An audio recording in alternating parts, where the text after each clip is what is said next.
All right, we're back with more on unemployment and new jobs. Chris Rivera from Guilford Works and Will Graham of Graham Personnel Services are here. This question is, can a resume be more than one page, Will?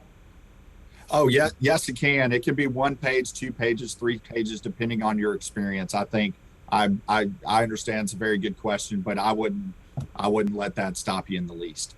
Okay, this next question is, I am working part-time because full-time hours are not available. So can I apply for unemployment benefits? Chris? Um, that just depends. So individuals, if they are currently working and are receiving reduced hours, may be eligible to apply and receive unemployment compensation benefits. But the general rule is if that an individual is employed and has adequate income, then they may not be approved for that. So when in doubt, apply and allow the application process to take place in the state to make that determination. Okay. This next question is, what is the best way to sell yourself in an interview? And so let's talk about that, the face-to-face interview, and then I'll ask you about when you do it on Zoom, because that could be a little different too. You bet. I think the best way to sell yourself first is if the interview can turn from an interview to a conversation. So if you can connect with the person that you're talking to and have it turn into a conversation versus an interview. Second tip there is probably to let the interviewer know that you've researched the company and you've researched the job. So maybe mentioning something that I noticed that this company is in insurance and I enjoy helping people, and if I'm answering questions in the insurance field, or I know that your company makes A, B, and C, please tell me how my role can allow us to move more product out the door, things like that. So I think if it can turn into a conversation, it's going really well. Right, and you do want to come to some sort of, like, there's some kind of balance there. You don't want it to be the person just asking you questions and you answering those questions and that's it.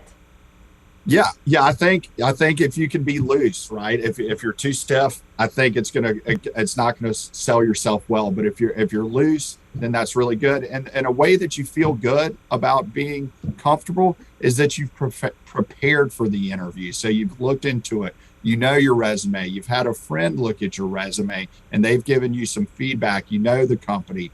Arrive early. Arrive 15 minutes early. I would almost have the under the notion of, if you arrive on their property, the interview has begun. So get yourself into that mentality. Gotcha. Okay. And anything for Zoom that we should keep in mind, since so many of the interviews are still on Zoom?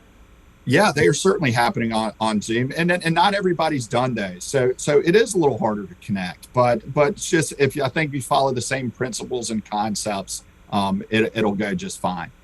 All right, so Chris, this person says, is it harder to get employed if you're 65 or older?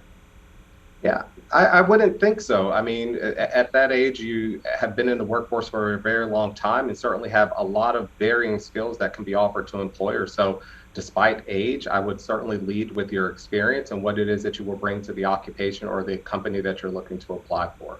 All right, we got a couple follow-up questions when it comes to the interview. The person says, what's the best way to follow up after an interview? Is it an email? Do you call? Do you send a handwritten note?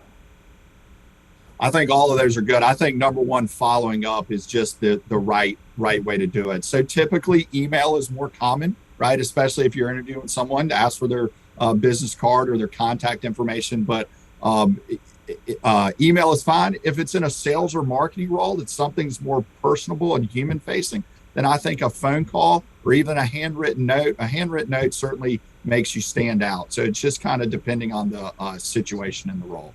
All right, let's talk about Guilford Works a little bit, because you guys actually have a calendar of a whole bunch of workshops that you provide for free so that people can get resume help, like we've had some of those questions. You can get communication help. Tell me what you've got on tap for this month. Yeah, so hopefully being shown to the viewers is that calendar of events. So our team has put together a series of virtual and in-person workshops to kind of talk to the very tips that Will has kind of expressed in his remarks.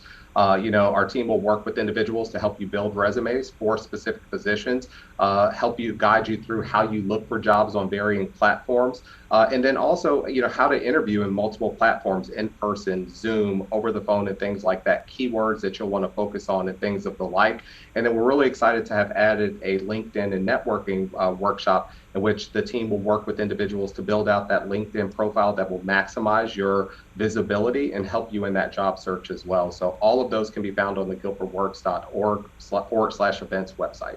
All right, and real quick, what's proper Zoom attire for an interview?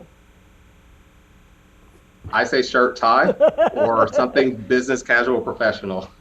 Right, and make sure they don't see your shorts if you're wearing shorts with your tie and your suit. Okay, thank you guys, both of you, for your expertise. And we're going to have all of their resources in the Two Wants to Know section, so you can contact Graham Personnel Services, so that you can contact NC Works or Guilford Works. And we'll be back in just a minute.